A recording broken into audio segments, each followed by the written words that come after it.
Very good finish in fiscal 18. They beat our total expectation by 1.2 billion, coming in at over 30 billion for the quarter.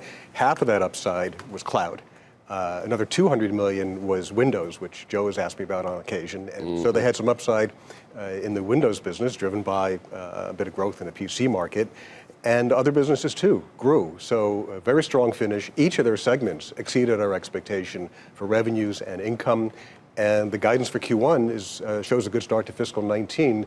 You take the midpoint of their revenue guidance range for the current quarter, September, that's above what our previously published estimate was. So good start to fiscal 19 as well. I saw LinkedIn's business and their job network grew 37% from a year ago. Dynamics 365 online business was up by about 61%. And now some street analysts are saying this could be a real competitor to Salesforce. You agree with that? Yes. I mean, it's no longer a small business. We're now talking about a good 9-figure business just for Dynamics, part of the now almost over 25 billion annual run rate cloud business. So that's obviously driven by Office 365 and Azure, which had another upside quarter.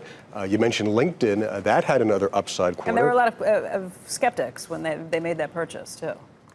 There were, that's true, right. But it's gone very well. I mean, 2 back-to-back upside quarters. The operating loss at LinkedIn is half of what it was a year ago. So they're on the path to much better profitability for that business. You know, 2 years ago, I mean, not only was there skepticism about the LinkedIn deal, people didn't necessarily know how it was going to fit in, but just in general, Microsoft was considered, well, you know, there's this gaming exposure, should they have that? Now, with the stock up so much and so much fundamental momentum, a lot of people are giving them credit for all these things. Wow, it's a gaming play. It's going to be the Netflix of games and all the rest of it. I just wonder how much of these high expectations are now baked in to the stock. Obviously, we have upside from this quarter. Obviously, the cloud kind of sales momentum is there. But where do you have to kind of make that call to say, okay, now the street gets it? Well, certainly the stock is much more in favor than it was. I mean, today happens to be the 6th anniversary of when we started recommending the stock. Really? Yeah.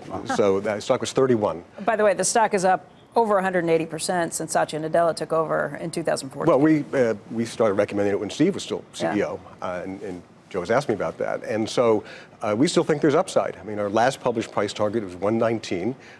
We haven't reassessed that yet based on the new numbers.